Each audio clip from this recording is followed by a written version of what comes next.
Hey mamas, what's going on, nap time warriors? That is those of you who are getting your craft and DIY on during nap time. I feel you. I am Mama Shira. This is DIY Mama Tribe, where you can find craft projects and DIYs to do while your baby is napping. Let's get into it, y'all. This is what I'm working with here. I had this receptacle. I don't even know what it was. I picked this thing up at a garage sale. It was cute. It was pink. It had a flower on it. I used it as a trash can before. I've used it as a hamper before in my old places. And now it is my baby's hamper in her room. But it's just a metal receptacle. And we were kind of using a bag in there as an insert to put her clothes in and be able to take them out easier. But that wasn't working too well. So today I'm going to show you how I made a custom fitted insert liner for this hamper. It's DIY, it's washable, it's made out of canvas, and let's get into it. So right here next to the diaper pail is what we're using for a hamper in my baby's room. It's pretty convenient. Like, it has that little spot on the top where we can store diapers and things we need changing her. And then, yeah, you just pull it open and there's that nice space that we put the laundry bag in. So I'm going to take the measurements to get exactly the shape that I need and the dimensions in order to make a more fitted hamper insert. And then what I do is kind of make my own pattern. So I add a 1/2 inch to all my measurements and then kind of plan out what I want each piece to look like and how it'll fit together. And this is what I use, guys. I just picked up a canvas drop cloth from Lowe's. I got the 6x9 size, but they come in a bunch of different sizes. They also come in a heavy duty weight, but I got medium duty weight. And you can see it says that it's washable. You just wash it like you would wash colors, so no bleach, as it says there. But you can get quite a few projects out of these canvas drop cloths, and they're usually, you know, about $10 to $20 depending upon the size that you get. So now I'm taking my measurements that I've worked out. I have my canvas down on my cutting mat, and I'm just going to cut out all of my pattern pieces and then label them. I'm trying to cut so that I have a backup. Like, I'd like to make 2, but we'll see how it goes. I'm going to start with 1 and see how that works.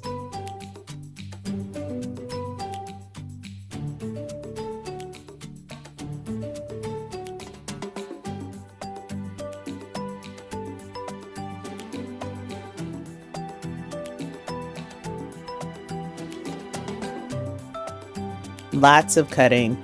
I did make the front a little bit longer than the back. So I have 2 sides, a front, a back, and a bottom to make kind of this open rectangular shape.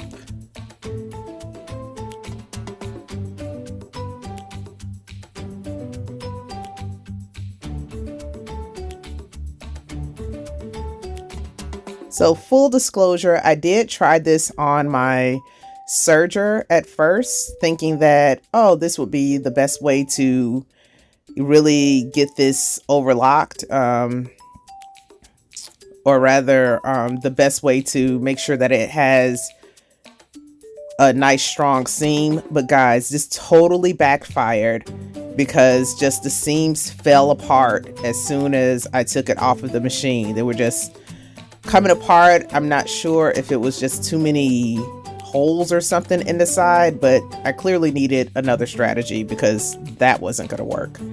So what I came up with was not quite a French seam, but I essentially did a straight stitch and then folded the seam over and reinforced the stitch by doing a double stitch right next to it. So I sewed the seam and then I folded my seam allowance over and sewed that down.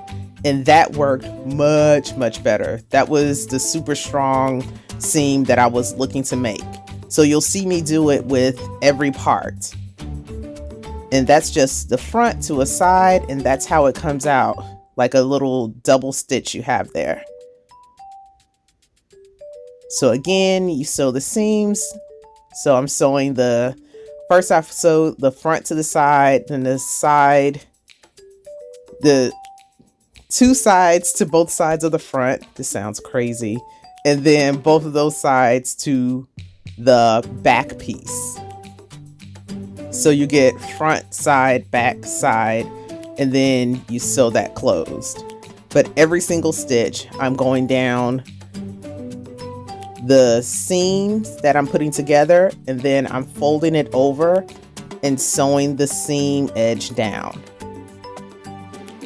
Like that. So everything's double seamed.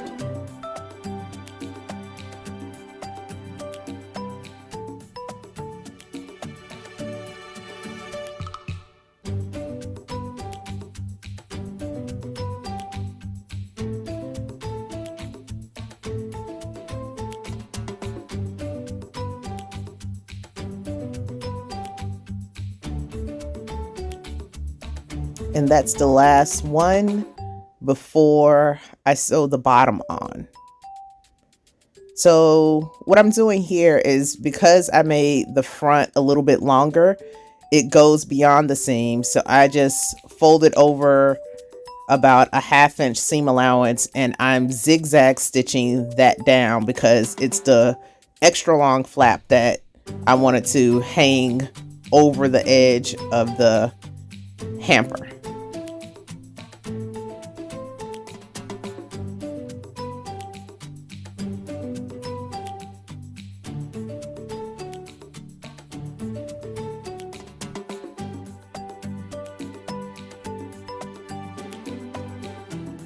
And same thing on the other side.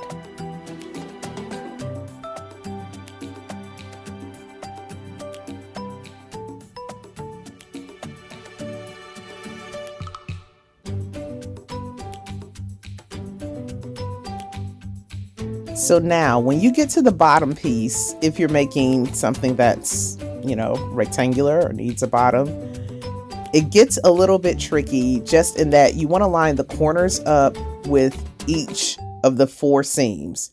So corner of the bottom goes to a seam, and then you sew along that edge. But when you get to the next corner, you first of all want it to line up with the next seam. Secondly, you leave the needle down into the fabric, lift up your presser foot, and turn the fabric and line your next corner up. It's gonna seem like it's not gonna work and everything's off at first, but trust me, it definitely works. You will line everything up. You just have to kind of be patient with it.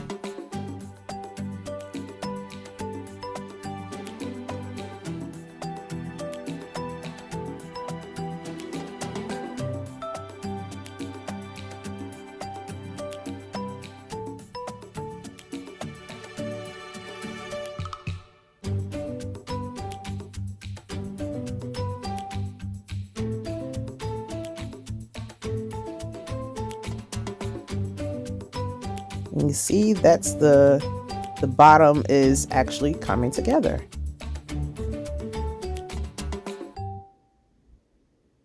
It looks like a rectangular sack now.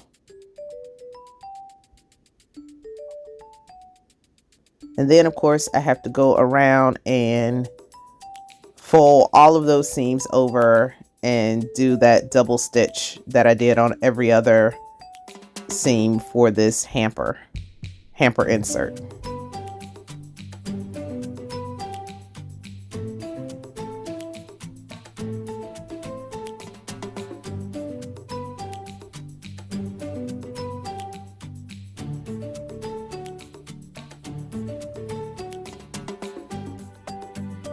And I did back stitch over every corner just to make sure it was double enforced. Trimmed it up a little bit with the pinking shears.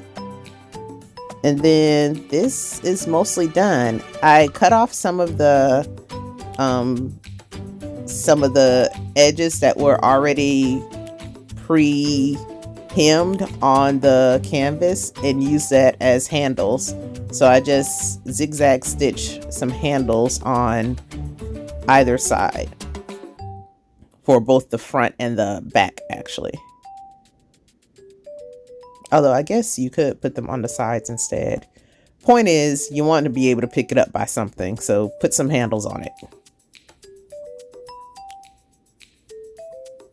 And then I'm just hemming that top edge that was unfinished, and there we go. So how about that? Got a little hamper insert. It fits a lot better than the other one. I may go in and put some Velcro on either side so it doesn't fall down the edges, because of course it's not going to stay like perfectly folded up like that. But this works so much better, guys. So, super simple, right? I mean, once you have measurements and you've like cut stuff, it's really easy sewing. They're only straight stitches. And then it kind of opens up like, oh, what things could I use for a hamper? I don't have to go out and get something expensive. I can just find a receptacle that I really like, or some kind of container that I like, and fashion my own liner for it that is washable, right? So if you do a project like this or anything similar, I would love to see it. Please hit me up at DIY Mama Tribe on Instagram. Please comment below if you have questions about this project. And thank you so much for watching. I truly, truly appreciate it. If you like this video, please go ahead and give it a thumbs up. And don't forget to hit the subscribe button while you're there. Thanks. Bye.